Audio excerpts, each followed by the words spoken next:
God of mercy and grace, we confess that we have tried to manage our lives on our own. We have trusted our preferences, our plans, and our control, and they have not made us whole. Today we come not with certainty, but with willingness. We acknowledge that our will often leads us toward what's easiest, not what is true or life-giving. We have an opportunity to make a decision.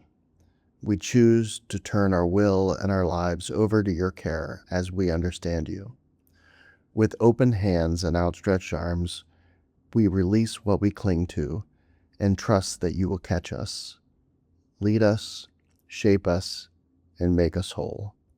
Amen. Well, good morning. If I haven't had a chance to meet you, my name is Paul. I'm one of the pastors here at Central Avenue United Methodist Church in Athens, Ohio. It's really good to be with you. So how many of you remember newspapers? One of my favorite parts of a newspaper was the corrections section. You remember those? I actually used to turn there first.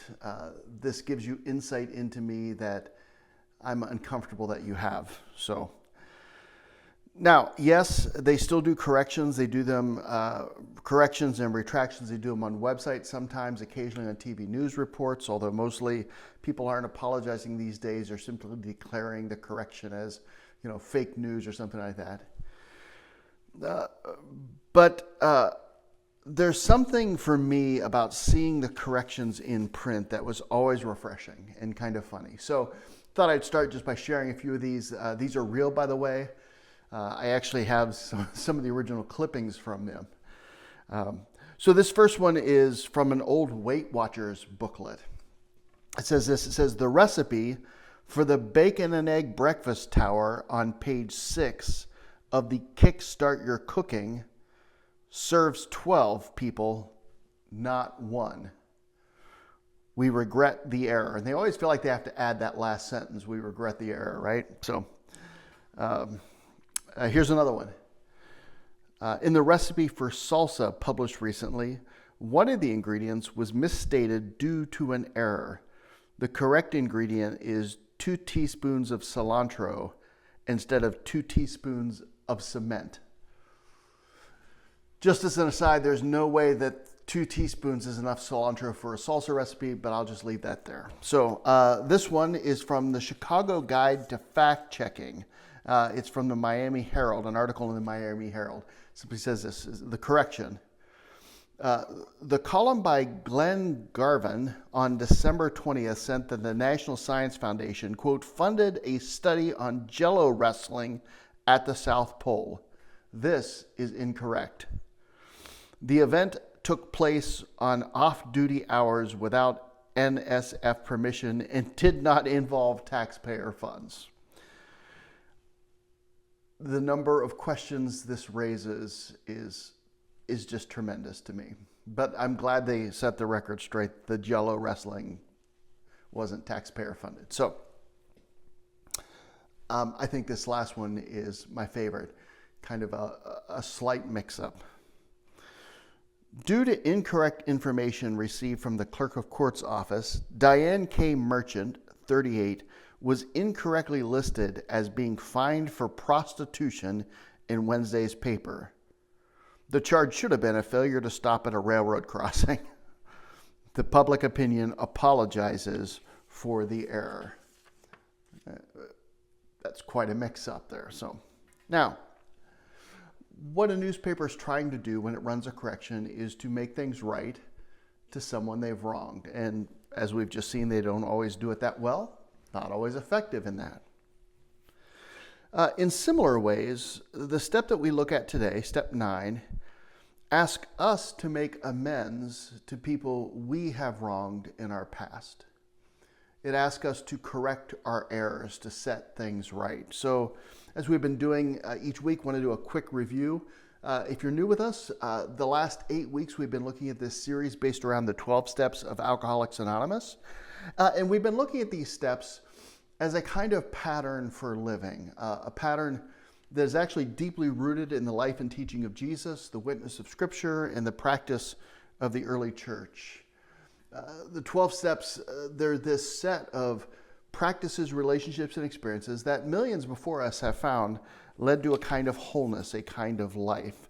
And so here are the steps that we've covered so far. We're just going to review them really quick. First, step one, we admitted that we're powerless over our attraction to do wrong and that our lives have become unmanageable.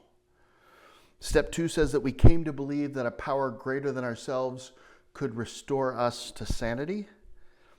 Step three, made a decision to turn our will and our lives over to the care of God as we understood him.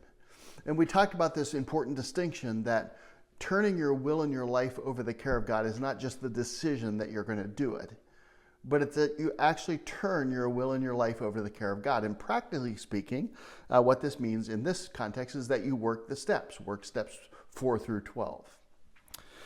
Then we took a couple of weeks and looked at step 4, and we were challenged to make a searching and fearless moral inventory of ourselves and to list our defects of character, our hurts, our habits, our hang-ups, where we were wrong. Step 5, we admitted to God, ourselves, and to another human being the exact nature of our wrongs. Then the following week, we looked at the next 2 steps together, step 6 and step 7. In step 6, we were entirely ready to have God remove these defects of character. And in step 7, we humbly asked God to remove our shortcomings. And then last week, we looked at step 8. Step 8 tells us to make a list of the persons we had harmed and became willing to make amends to them all.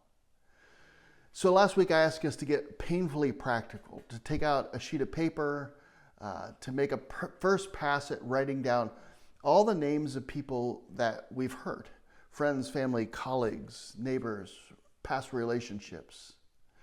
And then next to the name, to write down how we harmed that person, to actually make a list. This is where we stopped last week. This week we asked, given what I've done wrong, is there anything that I need to do to make those wrongs right?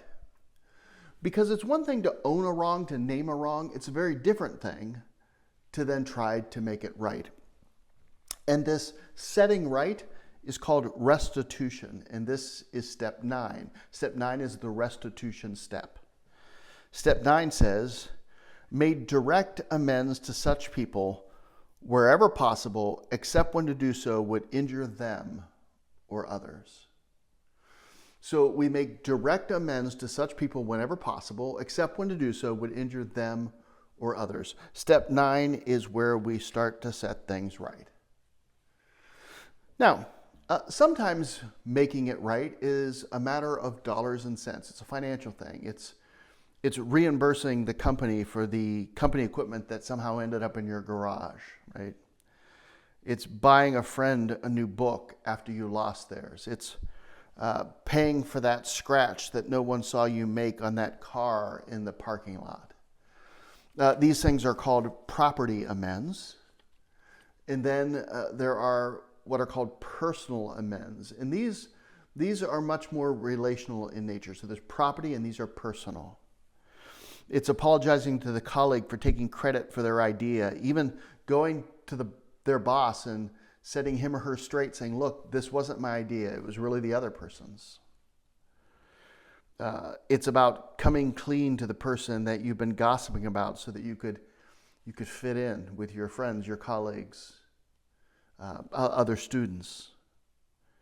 Parents, it's going to your children saying, I'm sorry my anger kept you from walking on eggshells for so many years. It's going to your spouse and saying, I'm sorry I withheld affection and used guilt to control you. It's going to someone you love and saying, my drinking has kept you in a constant state of worry. How can I make that right? It's going to a past relationship and saying, when we were together, I pushed you into doing something that didn't honor you or God or make our relationship stronger. It's confessing, I've been confiding in someone else in ways that crossed a line. These kind of confessions, these are called personal amends. And friends, as you listen to this list, I know this list is really difficult. It's really hard to do this, but this is what brings wholeness, healing. And it's not enough that we just make the decision to do it. It's that we actually do it. And I'm not going to lie to you. This can be costly. It can be financially costly, emotionally costly. Obviously, great discernment needs to be used here. Truth is, you could lose your job over this. You could lose your degree. You could lose a relationship. And all of those things are important. But you might also be losing your soul around this and you don't know it. You know, Jesus once said, he said, what does it profit a person if they gain the whole world and yet they forfeit their soul, they lose their soul? And when I say soul, I'm not talking about this in the eternal sense, about salvation. I don't think these things are about salvation. I don't think doing them are necessary for salvation. When I talk about losing your soul, I'm talking about you walking around as a dead person, right? A not whole person, a shell of a person without life. So we're going to talk about how restitution works in just a bit, but I first want to take a picture of what it looks like from the book of Luke. This is a great picture of someone doing a ninth step. This is from Luke chapter 19, verse 1. Luke 19, verse 1. I'm going to read it, and then I'm just going to kind of walk through it and make some comments as I go. So Luke 19:1 says, Jesus entered Jericho and was passing through. A man was there by the name of Zacchaeus. He was a chief tax collector and was wealthy. Just a quick word here. Author Ken Bailey writes about how in ancient Israel, tax collectors, you know, they were particularly despised. If you don't know, the way tax collecting worked is a person would they would go after a franchise to be a tax collector in a particular region. So individual people would go bid on a contract with the Roman government to pay a certain amount of money for a region. So let's say you're the Roman government. I may come to you and say, I'm able to collect $100,000 from, let's say, the west side of Athens. Someone else may come to you and say, I think I can collect $80,000. Someone else may come and say, I can do $120,000 for you. And of course, who would get the job? Well, in this case, the highest bidder, the person who could collect the most money for the government, would get the contract. So the Roman government would say, okay, you say you can collect $120,000 in taxes from the west side of Athens. Congratulations, you're hired. Now, here's the thing.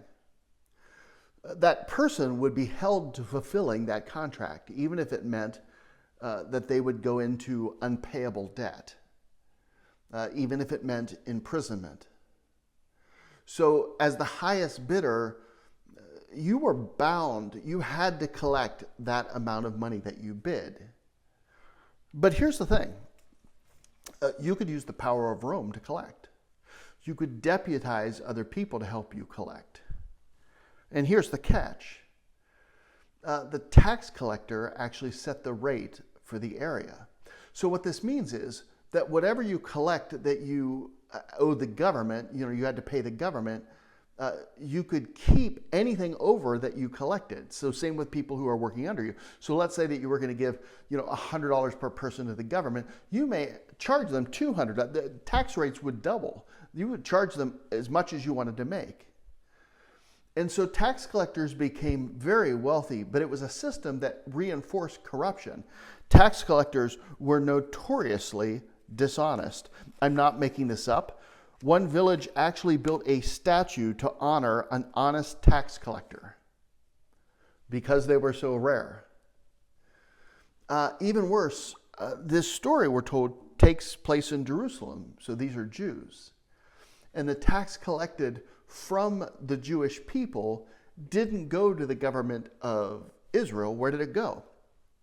Well, it went to pay the government of Rome.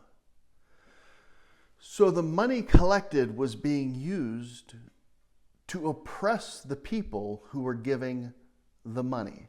And usually the tax collectors were Jewish to get that relationship. So tax collectors were viewed not only as corrupt, but as traitors to God and traitors to God's people.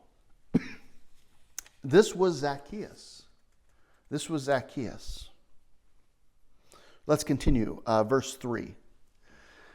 It says Zacchaeus wanted to see who Jesus was, but because he was so short, he could not see over the crowd. So he ran ahead and climbed a sycamore fig tree to see him, since Jesus was coming that way.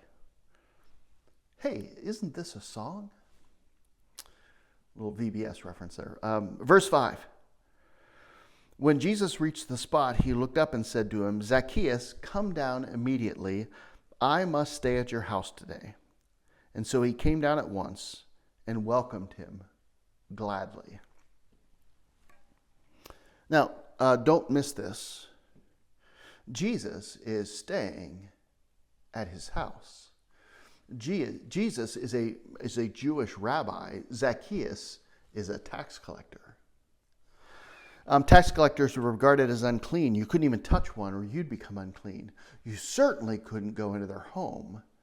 And you certainly wouldn't eat a meal with them or you would take on their uncleanness. This etiquette was very, very clear in Jesus' day. By the way, in the New Testament, you constantly see two different categories of people who are associated with each other. You see this throughout the New Testament. One Pharisee says to Jesus' disciples, why does your teacher eat with, you remember the groups? Tax collectors and sinners. They're often together, kind of the same thing.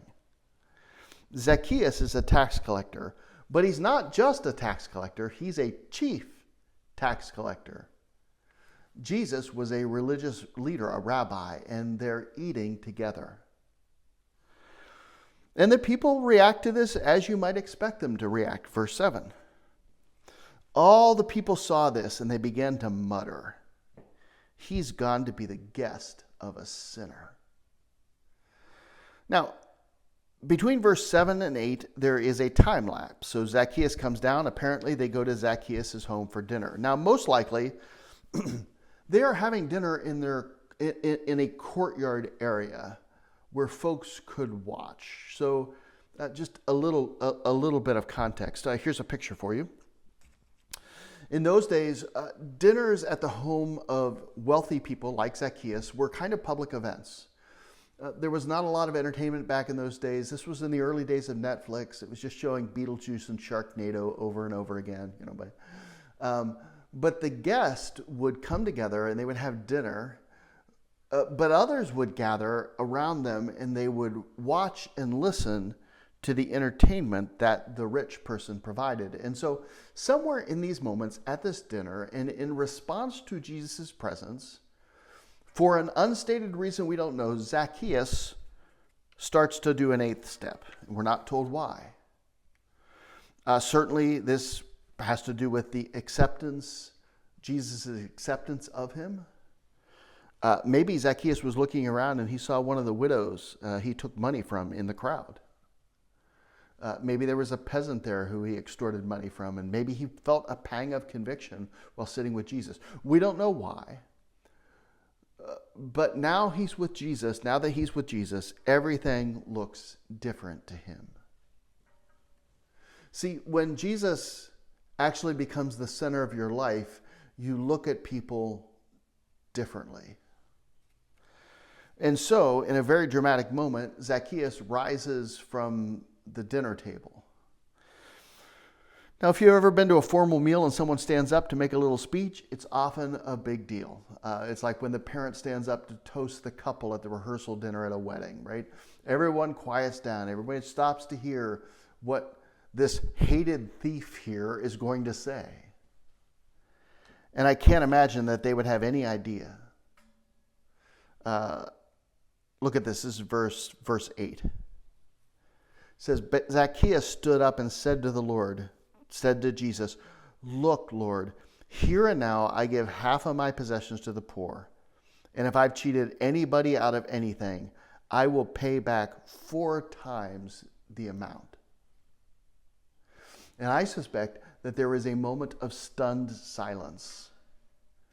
And people probably are like looking at one another, and people think maybe Zacchaeus had a little too much of Jesus' special wine, right? Mrs. Zacchaeus is thinking, hey, honey, shouldn't we talk about this first? We have camel payments due. Here and now, Zacchaeus says, I give half of my possessions to the poor, and if I've cheated anybody out of anything, I will pay back 4 times the amount. Friends, that's restitution. That's trying to make things right. Now, the text doesn't say this, but I bet there was a celebration. The crowd goes wild, right? Understand what this statement means for Jericho. It means no more shaken down widows. No more tax collectors from Rome squeezing peasants for their money. Tax rates plummet. Jesus has brought justice to Jericho. People would be like, well, now I can feed my family. Now I don't have this enormous weight of debt hanging over me. See, when good news comes to a wealthy tax collector, it's good news for everybody. When the gospel comes to a rich guy, it's good news all around, because the gospel always has socio-economic ramifications as well as social ramifications. So just kind of an aside, a little rabbit track. This is why I shudder a bit when I hear people say that the gospel isn't political, or that pastors or churches shouldn't be political. Politics is the relationship between people and power, and Jesus had a lot to say about it. It would be hard to teach the New Testament and not be political. Now, I deeply believe that churches shouldn't be partisan, but the gospel by definition has to be political. And friends, the good news of Jesus has always had a bias toward the poor, the underdog, the marginalized, the oppressed, the outsider. In fact, I would argue that this is one of the main reasons why so many people today, particularly those of us who live in the U.S., struggle to be engaged with the scriptures. By the way, me too. Let me just be autobiographical and say this is one of the reasons I don't always relate. For the most part, we don't understand what it means to be on the receiving end of empire. You know what I mean by empire, right? The receiving end of an oppressor, the receiving end of oppression. And I understand that saying this may make some of you bristle away. I also understand that some of us may feel like we're being persecuted. And to be clear, perhaps some of you are. This obviously depends on your demographic. But many of us, we read the story as if we're in the crowd cheering. But if we were honest about our own level of comfort and wealth in society, a status, we might have more in common with the man up the tree, the one who is offering restitution. So let me just say this, and then we'll move back to working the steps. But I think this is good for us to wrestle with. Most of us have always been on the giving end of empire, not the receiving end. And friends, until we reckon with that, the gospel will always feel like good news in the abstract. We'll never really get it. Zacchaeus is like, here and now I give half my possessions to the poor, and if I've cheated anybody out of anything, I will pay back 4 times the amount. And the crowd goes wild, right? Now imagine if Zacchaeus skipped this step, because sometimes in churches we can think this way. Imagine if Zacchaeus stood up and said, I used to be a sinner, but Jesus has forgiven me, and I'm so glad. I'm so sorry for all the money I stole. My bad. Of course, I've spent it all, but there's nothing I can do about it. But fortunately, because of grace, I don't have to. I don't have to. And he sticks a bumper sticker on the back of his camel. I'm not perfect, just forgiven. I guess that would actually be a humper sticker. Yeah? Come on, you know that's funny. Humper sticker, bumper sticker. Friends, grace is not permission for you to avoid to do what's right. Grace is the power to do what's right and what's sometimes hard. Grace is not the permission to keep doing wrong or to pretend that your wrong didn't happen or it wasn't a big deal. I'm just forgiven. Grace is the power to choose what's right, to act justly. Step 9, make direct amends to such people whenever possible, except when to do so would injure them or others. Now, I can tell you from experience that making personal amends runs contrary to just about every natural feeling we have. It's so easy to think, if God has forgiven me, why do I have to bring the other person into it again? Why do I have to tear open the wound? Isn't that enough? Why should I get stuck in the past? And this is important to understand. Steps 8 and 9 are not so much concerned about your past as they are about your future. So step 8 is social house cleaning, just as step 4 was personal house cleaning. In steps 8 and 9, we're setting out to clean up all the bruised relationships, all the pockets of guilt and pain and fear and resentment and sadness that's stored inside. Because this undealt with stuff blocks us from loving other people, from loving ourselves, and God even, in the present life we live. The idea is that before your future can really flourish, before you can have relationships that are really healthier, you need to clean out the guilt and shame and filth that litter our lives because of the relationships we've splintered in the past. So just a picture of this.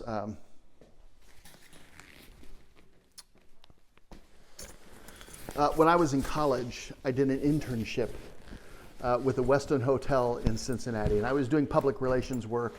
For the most part, I hated it. We were going around to different businesses, and it wasn't really public relations work. We were going around to convention centers, and it was pretty much doing sales calls, cold calling nonetheless. And so I would don my business suit back when I had a suit and wore it a lot. And I would have a power tie, and I would grab my briefcase, and I would go to one of the office buildings, and I would go office to office, floor to floor, and tell them about the Westin. When I started out in the morning, my briefcase was pretty heavy. It was filled with stuff, and but this is heavy, right? And so I'm walking around downtown Cincinnati, and I'm lugging this briefcase with me. And it was a real drain. In fact, the first building we went to, we went up to the very top, and then we walked. It was something like 60 floors or 40 floors. It was one of the big buildings. And I would give them information, and I would take it out of the case, and I would hand them flyers and information. And as I did this, it got lighter and lighter. The more information I shared, the lighter the load. Until by the end of the day, the case was really light. It was no problem to carry it at all. Well, friends, you've heard it said that we all carry emotional baggage.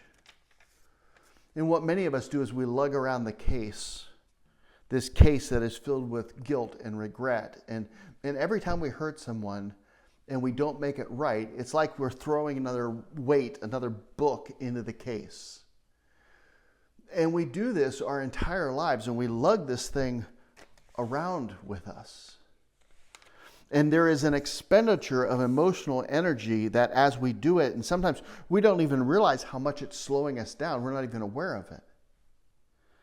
And it causes us to do other things that are wrong. Our backs get thrown out. We start to hurt in other places.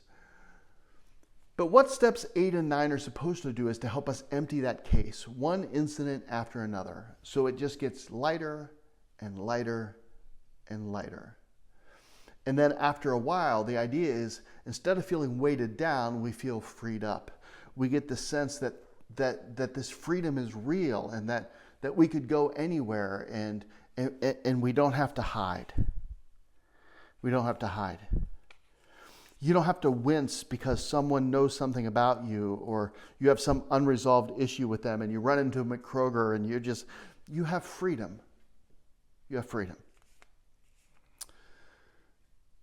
So how does this work, practically speaking? Well, first, before you take step 9, I'm going to ask you to read it carefully. It says, we may direct amends to such people whenever possible, except when to do so would injure them or others. Except when to do so would injure them or others. This is an extremely important phrase that we need to take very seriously. This is not about hurting someone else. In fact, this is not about you lifting your bowling ball out of your luggage and dropping it on someone else's toe. So as you look at your list, caution flags ought to go up if your wrongs to other people include things like adultery or promiscuity or other misconduct, where honestly making amends at this time could do more harm than good. So just as an example, if you had an affair with another man's wife and he's not even aware of the affair, if you go to him and you try to make direct amends to him, it is going to cause great damage to other people. If you fathered a child out of wedlock, it might not be in the child's best interest to suddenly burst onto the scene and reveal to that child things that he or she may not be ready to hear. You can do great damage with this step if you go off kind of half-cocked, right? The timing and nature of each situation needs to be prayerfully considered. And as you go through this list, red flags like this, if they pop up, you may need to sit down with another mature Christian or two, or a counselor, and get some wisdom. Is this actually something I should do? Now, be sure that you're not purchasing your freedom at someone else's expense. But with that said, also be careful that you're not doing this step simply because you're afraid and you're using that as an excuse. This is really difficult. This takes some discernment. Just a real quick word about how to take step 9. What do I say? How do I say it? Where do I do it? Do I call them on the phone? Do I send them a text, write a letter, do an email? What do I do? Well, instead of going through a laundry list of rules and regulations and recommendations, I'm going to offer you a short exercise. And it's this: just do a role reversal. Just do a role reversal. Jesus says that we should do unto others the way that we would like to be treated. You know, this whole time we've been talking about people we've harmed. Think about someone who has harmed you. Bring into your mind someone who has done you wrong. I'm guessing you can do that, even now. You know, is it a dad who never said, I love you? A mother who domineered you and didn't give you space to breathe? Maybe a classmate who teased you in school. A teacher who humiliated you and made you feel like a failure. Is it a business partner who ripped you off? Or a girlfriend or boyfriend who dumped you without any explanation? Is it someone who broke a promise to you? And bring that person to your mind and then ask yourself this question: how would I like that person to make amends with me? How would I like that person to make amends with me? How would I want them to go about doing it? Truth is, you probably wouldn't want some big fancy production that brought in a bunch of other people. You would want that person to come to you in humility and to not offer excuses or rationalizations or or make grand promises, but just to come to you with a sincere heart and confess and acknowledge their wrong, ask forgiveness, and to say, is there any way I could make this right? What you would want from that person is what the people you've wronged are longing to hear from you. Make sense? Final word of warning here. You don't go into the amends-making process with the attitude that success means that you're going to reconcile the relationship. Because the state of the relationship is really outside of your control. And it may not be what actually needs to happen. Your main goal is not to make friends through this. It's to right past wrongs, to make past wrongs right. But relationships are a two-way street. And you are just responsible for cleaning up your side of the street. You cannot be responsible for other people's actions. Romans chapter 12, verse 18 says this. It says, if possible, as far as it depends with you, live at peace with all people. As far as it depends on you. We have to be honest and realistic. Not every person you're going to go to is going to give you a big hug or a kiss. Some people are going to react with anger. They're going to vent emotion. They may spew accusations at you. They may say, how dare you come back and ask for forgiveness after what you did to me? It can happen. They may rage at you. They may rage at you because they like hating you and you're trying to take away the hate and they don't want to give it up. This happens. I never said this was going to be easy or that there weren't going to be any risk. All I said is that in the long run, for your own soul, for your own life, it's going to be worth it. Do it wisely. Do it with counsel. The single most important thing we can do, of course, is to pray. To ask God to break down our shame and our pride and our hesitancy to right our wrongs. And to just have the boldness and courage and humility to go and to make restitution. To ask for forgiveness from other people. So I'm going to close with a little prayer, and then I'm going to do a benediction at the end. A little different kind of benediction. So let's pray, and then we'll have a benediction. God, we ask that we come to you in humility and ask that you would take these words and these thoughts and that you would apply them to our particular situations. God, this is messy. We know that this can be scary. It can have effects. And so we do this with great caution, but we do this with just an openness to your Spirit and your leading. May we seek the counsel of others as we approach this as well. Give us the grace to do what's right, to do justice, to love mercy, to walk humbly with you.